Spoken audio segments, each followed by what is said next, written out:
जिला न्यायाधीश मुकेश कुमार गुप्ता जी मेरे साथ इस वक्त मौजूद हैं।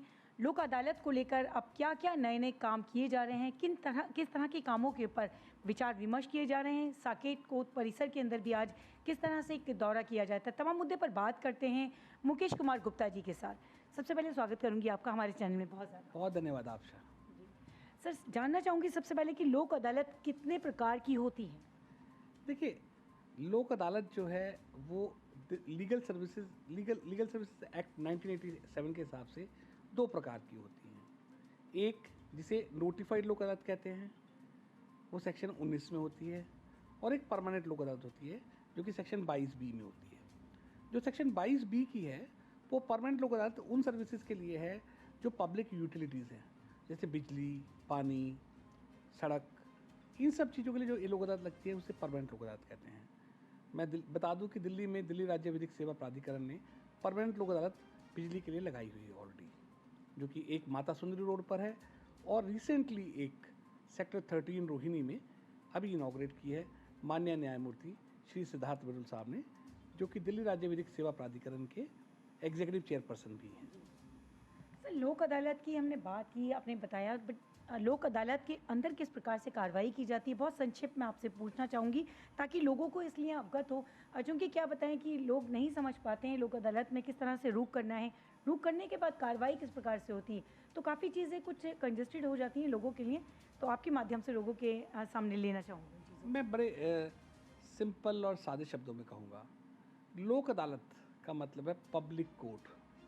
तो लोक अदालत असल में अदालत नहीं है।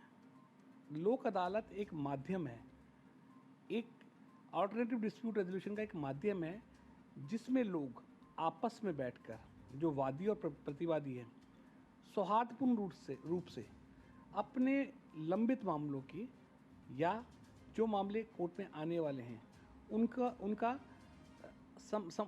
समाधान और निपटारा कर सकते हैं। अगर आप देखें तो इसको मैं और सिंपल भाषा में ये कहूँगा कि मान लीजिए दो पार्टीज़ में लड़ाई है। अब अगर वो केस कोर्ट में आ गया, अब दोनों पार्टीज़ को या तो सुना जाएगा या उनकी गवाही ली जाएगी, और उसके बाद फैसला आएगा। अब फैसला जो है वो ऐसा भी हो सकता है कि एक पार्टी के पक्ष में आएगा, एक पार्टी के विपक्ष में आएगा, तो विपक्ष वाली पार्टी उठ के फिर अगली अपील में जाएगी। तो मामला या जो विवाद है वो ख़त्म नहीं हुआ, वो एक फोरम से उठ के दूसरे फोरम में चला गया। लोक अदालत एक ऐसा माध्यम है जहां लोग आपस में बैठकर सौहार्दपूर्ण तरीके से अपने विवादों का निपटारा करते हैं। अब देखिए, लोक अदालत में ना कोई हारता है ना कोई जीतता है, और दोनों जीतते हैं। दूसरी बात, पार्टीज को अपना फैसला खुद लिखने का मौका मिलता है। एक सवाल और लूँगी आपसे। आपने कहा कि आपके कुछ लंबित जो केसेस होते हैं, यानी विचाराधीन केसेस की बात की जाए तो कुछ विचाराधीन केसेस जो कि निचली अदालत की यदि बात की जाए वहाँ से आकर लोक अदालत तक जब रुख करते हैं, और लोक अदालत के माध्यम से जब उन केसेस का निपटान कर दिया जाता है और संपूर्ण उनका समाधान कर दिया जाए, तो क्या फिर दोबारा से कोई एक विकल्प होता है कि वो दोबारा किसी कोर्ट की तरफ रुख कर सके? एक बड़ा सवाल है। देखिए, लोक अदालत का जो फैसला है वो फैसला फाइनल होता है, उसकी कोई अपील नहीं हो सकती। ना सिर्फ फाइनल होता है बल्कि वाद्य भी होता है।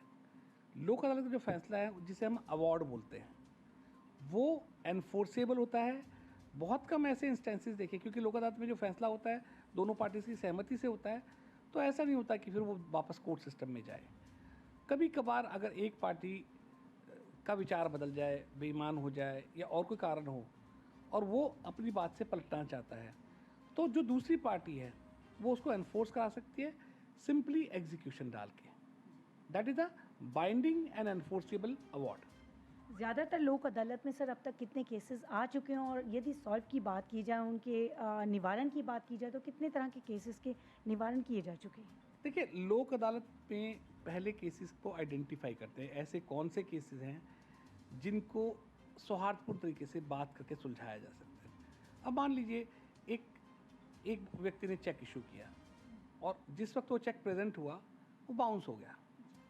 चेक का अमाउंट जो है वो बहुत कम है, उस व्यक्ति को पता है कि उसने वो चेक इशू किया है, वो पैसे वापस देना चाहता है, तो लोक अदालत में आकर वो उस मामले का निपटारा सिंपल तरीका है, या ऐसा भी होता है कई बार कि चेक अमाउंट बड़ा है, लेकिन जो दूसरी पार्टी है उसको लगता है कि अभी पैसे मिल रहे हैं तो जल्दी ले ले, तो वो उसको समझौते की तरह ले लेता है और मामला ख़त्म हो जाता है। अब इस तरह के बैंक रिकवरी केसेस हैं। बैंक रिकवरी केसेस आपको भी पता होगा कि बैंक्स को अपना जो एनपीए है वो रिड्यूस करना होता है, तो उसको अगर वो रिड्यूस करते हैं, वो देखते हैं कि भाई जो ब्याज है उस पर अगर कुछ कटौती कर दी जाए, कुछ पेनल्टियाँ माफ़ कर दी जाएँ, तो उस तरह से वो समझौते करते हैं। इसी तरह अगर मैं कहूँगा मोटर एक्सीडेंट क्लेम्स हैं। मान लीजिए कोई एक सड़क पर जा रहा है या दो गाड़ियों में टक्कर हुई और चोट लग गई, तो चोट लगने के बाद अगर गाड़ी इंश्योर्ड है, इंश्योरेंस कंपनी चाहती है कि उस मामले का जल्दी से जल्दी निपटारा हो, जो विक्टिम है वो चाहता है उस मामले का जल्दी से जल्दी निपटारा हो, लेकिन क्योंकि एक तरीका है उसमें ट्राइब्यूनल में चलाने का, उसे बहुत बेहतर है वो बात करते हैं और एक माध्यम बनता है दोनों के बीच में बातचीत से कि वो निपटारा हो जाता है। इसी तरह छोटे मामले जैसे गली में लड़ाई झगड़े हो गए, जो जिन्हें क्रिमिनल कंपाउंडेबल केसेस कहते हैं, वो बहुत अच्छे होता है कि अगर वो बातचीत से सुलझ सके। तो इस तरह के मामले हम आइडेंटिफाई करते हैं। इवन परिवार के जो विवाद होते हैं, जो फैमिली डिस्प्यूट्स होते हैं, even they are settled in Lok Adalat. Property disputes are settled in Lok Adalat. Even जैसे हम लोग ट्रैफिक चलान ले रहे हैं, दे are settled in Lok Adalat. So all this areas are those cases जिसमें एक एलिमेंट ऑफ सेटलमेंट है, उनको लोक अदालत में लिया जाता है और बातचीत से स्ट्रिक्टली लीगल ना होकर उनको सुलझाया जाता है। सर एक सवाल और आपसे आखिर लूँगी कि लोक अदालत में जब तारीखें दी जाती हैं, पहली बार में जब कोई आता है अपने निपटान के लिए, अपने समाधान के लिए, तो क्या उस समय पर उसका निपटान उसी समय कर दिया जाता है या कि उसके लिए समय समय पर तारीख दी जाती है, या कि कितना पर तारीख दी जाती है, या कि कितना मैक्सिमम समय लिया जाता है लोक अदालत में किसी भी मामले को सुलझाने के लिए? देखिए, लोक अदालत एक सुगम और त्वरित तरीका है किसी भी मामले को सुलझाने का। अगर कोई मामला लोक अदालत में आया है तो वो या तो उस दिन ख़त्म होगा या फिर कोर्ट सिस्टम में वापस जाएगा। लोक अदालत में कभी भी तारीख नहीं लगती है, या तो वो ख़त्म होगा या वापस कोर्ट सिस्टम में जाएगा। यानी सेम डे पर होगा? सेम डे पर होगा। समय देने के लिए thank you, thank you. Delhi से दैनिक भास्कर के लिए अफशा खान।